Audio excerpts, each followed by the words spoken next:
being sick often reminds me of things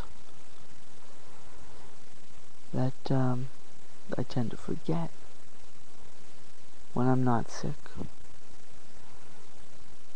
Just seems to put things in certain perspective. And you think about, well, what really matters here. Sometimes you feel sick and you feel like, well, if I just ever get over this, just feeling so lousy, I should really appreciate just being able to be comfortable and not feel pain and not feel discomfort. And then you get over being sick and you get back to being annoyed by how stupid people are.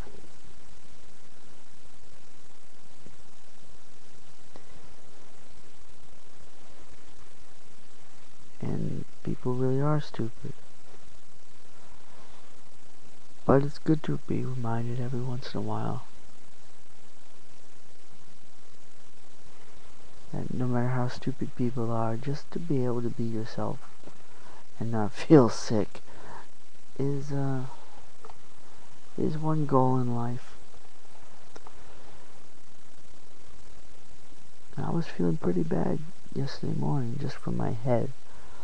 Other times I've been nauseous.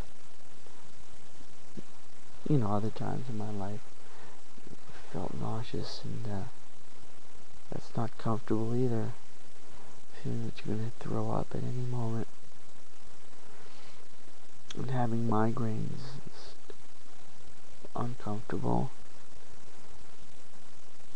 Just because you start not being able to see what's in front of you. And migraines definitely feel like they're psychosomatic. So when you're having the migraine isn't really usually the big problem. I can't imagine that supposedly up to 20% of people have migraines. And you can't imagine certain people just driving a car, for instance, and having a migraine and not being able to see. And what happens if you can't pull over to it? Or if you, and you can't see things. There must be a certain number of automobile accidents that happen as a result of migraines. And what happens if you're a doctor and you have a migraine and you're in the middle of a surgery and suddenly you can't see? And you have to call a replacement nurse. Doctor, can you take over for me? Because I can't see right now.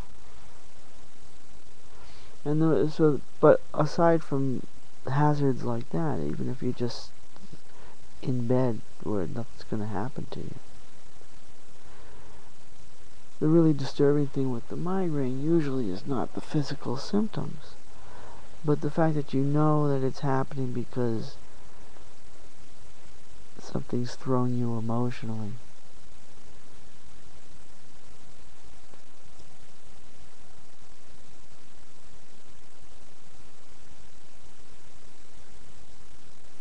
And you know when that's happening. I had a migraine maybe 3 weeks ago, and I forget why.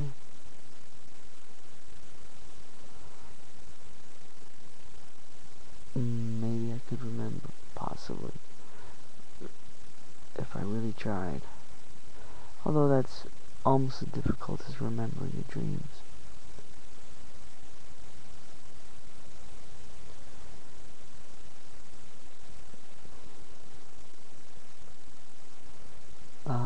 So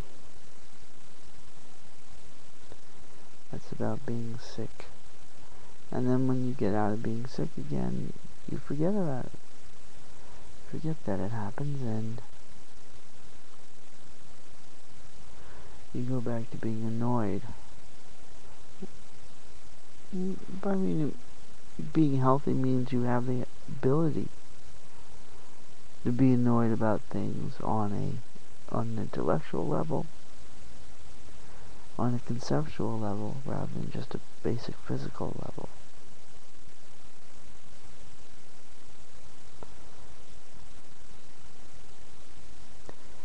And then there's the other thing, physically. There's this attitude that's constantly being shoved in our faces every single day. This notion that sex is the most desirable thing in existence. And it really isn't. I mean, it really truly isn't. And when you're a child and you first learn about this, I suppose there's some children that never have any problem with it. But there's other children who learn about this and at first are shocked, can't believe it's true. Of course, very often we're told slightly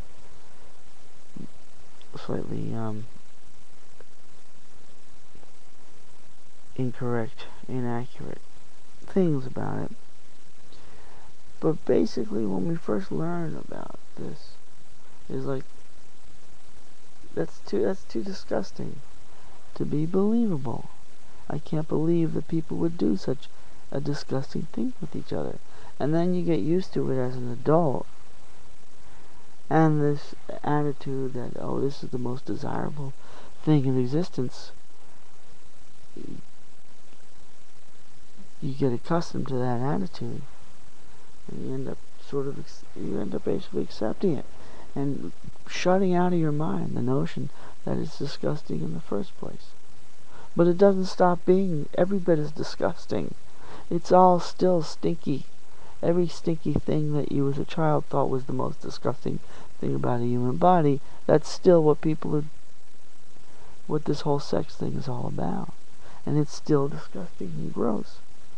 And eventually, maybe when you get older, and you get beyond this, and you get beyond this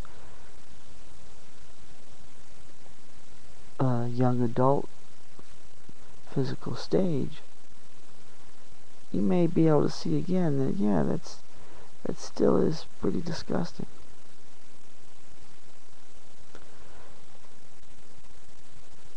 And we're it's just weird that we're told, we have this notion presented to us every day that, oh, here's the most desirable thing, the most irresistible, to be yearned for thing in life, and it's gross. Imagine going to an outhouse. Have you ever been in an outhouse? It's basically just a big toilet without any flushing mechanism. Just a big pit in the ground where everybody shits and pisses, and it all just builds up in there, and it stinks. And you go in there and you hold your breath. and these used to be standard. These used to be what people had instead of bathrooms. How people went out in the winter to go to an outhouse. I guess people used to have little buckets indoors, just in case it couldn't make it outside.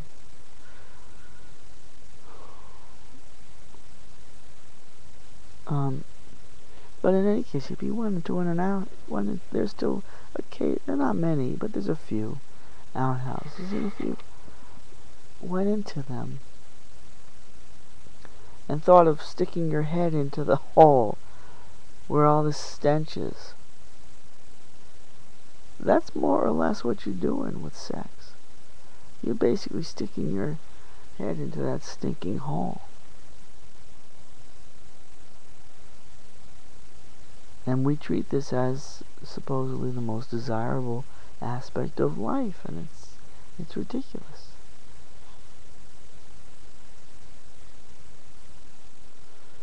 And how we manage to glide through our lives on these false attitudes towards life. So another thing is when you're eating meat. It is possible to do it. It is possible to eat meat. It is possible even if you haven't eaten meat for decades. 30, 40 years. To find yourself in a circumstance where